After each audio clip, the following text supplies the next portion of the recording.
So hello everyone, welcome to another vlog. So இன்றைக்கி இந்த vlogல வந்துட்டு நாங்கள் மூணாறு வட்டவடாலாம் முடிச்சுட்டு நெக்ஸ்ட்டு வட்டவடா டு வாகமன் போயிட்டுருந்தோம்.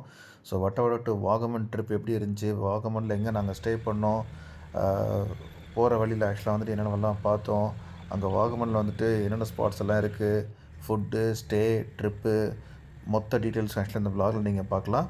சேனலுக்கு புதுசாக நம்ம சேனலை மறக்காமல் சப்ஸ்கிரைப் பண்ணிக்கோங்க. பைக் ரிவ்யூ ட்ராவல் vlogக்கு நம்ம சேனலை மறக்காமல் ஃபாலோ பண்ணிக்கோங்க. Without taking much of time வாங்க வீடியோக்குள்ளே போகலாம். ஸோ போன எபிசோடில் வந்து வட்டவடா ஸ்டே பற்றி நீங்கள் பார்த்துருப்பீங்க. அப்படி நீங்கள் பார்க்கல அப்படின்னா மறக்காமல் ஒரு ஃபியூ மினிட்ஸ் ஸ்பெண்ட் பண்ணி அந்த ப்ரீவியஸ் எபிசோடை மறக்காமல் பார்த்துக்கோங்க. ஸோ இந்த எபிசோடில் வந்துட்டு வட்டவடா டு வாகமன் நாங்கள் ட்ராவல் பண்ணிகிட்ருக்கோம். ஸோ வட்டவடா டு வாகமன் பார்த்திங்கன்னா கிட்டத்தட்ட 4 hours 50 minutes, ஆல்மோஸ்ட் ஒரு 5 hours வச்சுக்கோங்களேன். கிட்டத்தட்ட ஒரு 147 kilometers. இதில் வட்டவடா டு மூணாறு வரைக்கும் உங்களுக்கு ரோடு வந்துட்டு ஒரு 2-way ரோடு தான், கொஞ்சம் சின்ன ரோடு தான். மூணாறு வரைக்கும் சேஃபாக வந்துடலாம். மூணாறுலேருந்து நீங்கள் வாகமன் போகிறதுக்கு இடுக்கி வழியாக தான் போகணும். ஸோ இடுக்கிலேருந்து பார்த்திங்கன்னா லெஃப்ட் ரோடு போகும். ஃபஸ்ட்டு கொஞ்சம் தூரம் பார்த்திங்கன்னா ரொம்பவே ஒஸ்ட்டாக தான் இருந்துச்சு ரோடு. நடுவில் ஆக்சுவலாக வந்துட்டு கிராமத்துக்குள்ளேயெல்லாம் போச்சு. அங்கே ரோடு ஒன்றும் பெருசாக சரியில்லை. அதுக்கப்புறம் இப்போ நீங்கள் பார்க்குற இந்த ரூட்டு டச் பண்ணதுக்கு அப்புறம் தான் கொஞ்சம் ரிலாக்ஸிங்காக இருந்துச்சு. அப்பாடாங்கிற மாதிரி தோணுச்சு. ஏன்னா அது வரைக்குமே வந்து ரோடு பார்த்திங்கன்னா அப்படியே மேலேயும் கீழேயும் கிராமத்துக்குள்ளே ஆஃப் ரோடிங்கு அது இதுன்னு சொல்லிட்டு போட்டு தாக்கிருச்சு. அதனால் ப்ராப்பராக கைடோட ரூட் மேப் கேட்டுட்டு அதுக்கப்புறம் நீங்கள் போனீங்கன்னா நல்லது. கொஞ்சம் தூரம் இந்த ரூட்டில் போகிறதுக்கு நல்லாயிருக்கு. இந்த ரோடு வந்து ஆக்சுவலாக சபரிமலை ரோடுன்னு சொல்கிறாங்க. இது அப்படியே வந்துட்டு உங்களுக்கு கொச்சின்க்கா இல்லை ஆலப்புழாக்கான்னு தெரில. பட் ரோடு ரொம்ப சூப்பராக இருந்துச்சு. அதனால் கொஞ்சம் என்ஜாய் பண்ணி ஓட்டினேன். மற்ற ரோடெல்லாம் வந்துட்டு கவர் பண்ண முடியல. ஸோ ஒன்ஸ் அங்கே ரீச் ஆனதுக்கப்புறம் பார்த்திங்கன்னா உங்களுக்கு இங்கேருந்து மறுபடியும் உங்களுக்கு ரைட்டில் ஒரு ரோடு போகும். அதுதான் வந்து வாகமனுக்கு. அந்த ரோடு பார்த்திங்கன்னா மலை மேலெலாம் ஏறி அப்படியே ரொம்ப எக்ஸ்ட்ரீமாக இருந்துச்சு. அந்த ரோடு பயங்கர ஸ்டீப்பாக இருக்கும். அப்புறம் திடீர்னு கீழே இறங்கும், அப்புறம் திடீர்னு மேலே ஏறும். செம்ம அட்வென்ச்சரஸாக இருந்துச்சு அந்த ரூட்டு. ஓவராலாக இந்த மூணாறு டு வாகமன் போகிற அந்த ரூட்டு நடுவில் பயங்கரமாக இருட்டிட்டு வேறு இருந்துச்சு. எங்கே மலையில் மாட்டிப்போன்னு அந்த பயம் வேறு. அதை விட இன்னொரு பயம் என்னென்னா, என்னது வேறு டியூப் டயர் வேறையா, போகிற வழியில் எங்கேயாவது பஞ்சர் கிஞ்சர் ஆயிருமோன்னு சொல்லிட்டு அந்த பயத்தை வேறு மனசில் வச்சுட்டு ஓட்டிகிட்டு இருந்தேன். பட் ஒரு வழியாக வந்துட்டு வாகமனுக்கு ஆன் டைமுக்கு ஒரு மத்தியானம் போல் வந்துட்டு நாங்கள் ரீச் ஆகிட்டோம். அங்கே போய் சேர்ந்த உடனே மழை தான், லைட்டாக ட்ரிஸ்லிங் ஆரம்பிச்சிது. அதுக்கப்புறம் வந்துட்டு சரன்னு சரியான மழை, பயங்கர மிஸ்ட்டு. உண்மையாக சொல்லப்போனால் வந்துட்டு மூணார் வட்டவடாவில் என்ஜாய் பண்ண கிளைமேட்டை விட வந்துட்டு வாகமனோட கிளைமேட் வந்துட்டு அப்படியே வேறு லெவலாக இருந்துச்சு. எந்த அளவுக்கு வெயிலோ அந்த அந்த எக்ஸ்பீரியன்ஸை அப்படியே கம்ப்ளீட்டாக மாற்றி வந்துட்டு வாகமனில் வந்து நல்லா குளிர், மழை, சில் கிளைமேட்டு, ஃபாகு அப்படின்னு சொல்லிட்டு வேறு லெவலில் இருந்துச்சு. ஸோ எந்த கிளைமேட்டை எதிர்பார்த்து இவ்வளோ தூரம் ட்ராவல் பண்ணாமோ ஃபைனலி அந்த கிளைமேட்டையும் எக்ஸ்பீரியன்ஸ் பண்ணியாச்சு. பர்டிகுலராக இந்த ரோட்டில் ட்ராவல் பண்ணும்போது ரொம்பவே கேர்ஃபுல்லாக ஓட்டணும். ஏன்னா காரும் சரி பஸ்ஸும் சரி எல்லாருமே கொஞ்சம் தாறுமாறாக தான் வராங்க.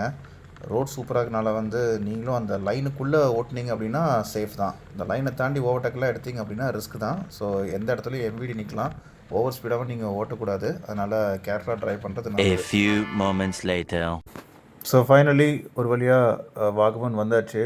கிளைமேட் பாருங்கள் மக்களே எப்படி இருக்குன்னு, சும்மா வேறு லெவலில் இருக்குது. ஃபுல் ஃபாகியாக இருக்குது. ஒன்ஸ் இது கிளியர் ஆச்சுன்னா அப்படின்னா அந்த வியூ எப்படி இருக்குங்கிறத நான் காட்டுறேன். I can't wait to show you guys. இந்த ஹோட்டலோட லொக்கேஷன் டீட்டெயில்ஸும் நான் ஷேர் பண்ணுறேன், டிஸ்கிரிப்ஷனில் மறக்காமல் பாருங்கள். ஸோ மிஸ்ட் இப்போ கொஞ்சம் கிளியர் ஆகிடுச்சு. இங்கேருந்து அந்த சுற்றிலும் வியூ பாருங்கள், அவ்வளோ அழகாக இருக்குது. இவ்வளோ பர்ஃபெக்டான ஒரு வியூவில் இந்த ரூம் கிடச்சது உண்மையிலே லக்கின்னு தான் சொல்லுவேன். இப்போ நம்ம ஃப்ரெஷ்ஷனாக போயிட்டு அங்கே தான் நம்ம போகிறோம். Let's go guys. ஸோ இந்த வியூ பாயிண்ட் பேர் பார்த்திங்கன்னா வந்து கைதப்பத்தல் வியூ பாயிண்ட்டுன்னு சொல்கிறாங்க. இது மெயின் ரோட்லேருந்து உள்ளே கொஞ்சம் தூரம் வரணும். நீங்கள் பப்ளிக் டிரான்ஸ்போர்ட்டில் வந்திருக்கீங்க அப்படின்னா வந்துட்டு அங்கேருந்து ஒரு ஜீப் சஃபாரி எடுத்துக்கலாம். இல்லை பைக்கில் வந்திருக்கீங்க அப்படின்னா கொஞ்சம் தூரம் உங்களால் பைக்கில் வர முடியும், அதுக்கப்புறம் உள்ளே போக முடியாது.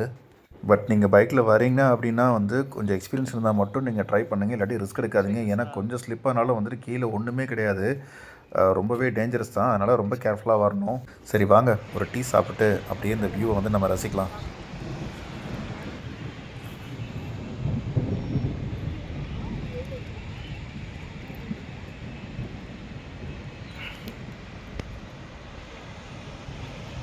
அதுதான் நாங்கள் ஸ்டே பண்ணிக்கிற ரூம்.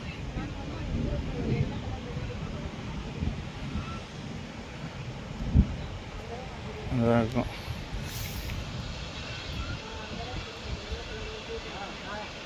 வரேன் சார்.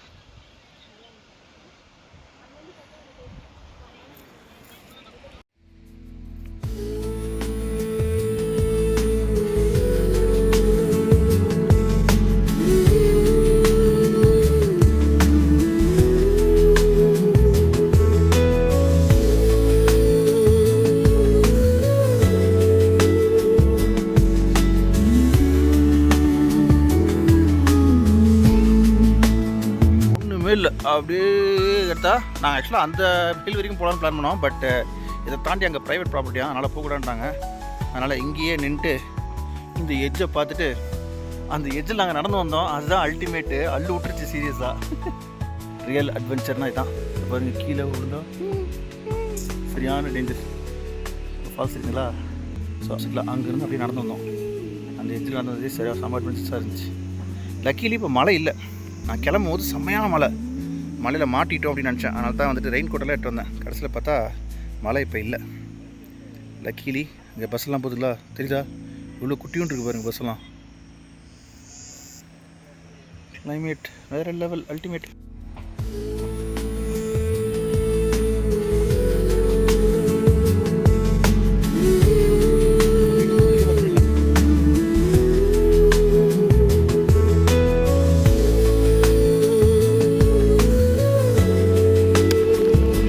பாருங்கள் ஃப்ரெண்ட்ஸ், ஃபாக் வருது.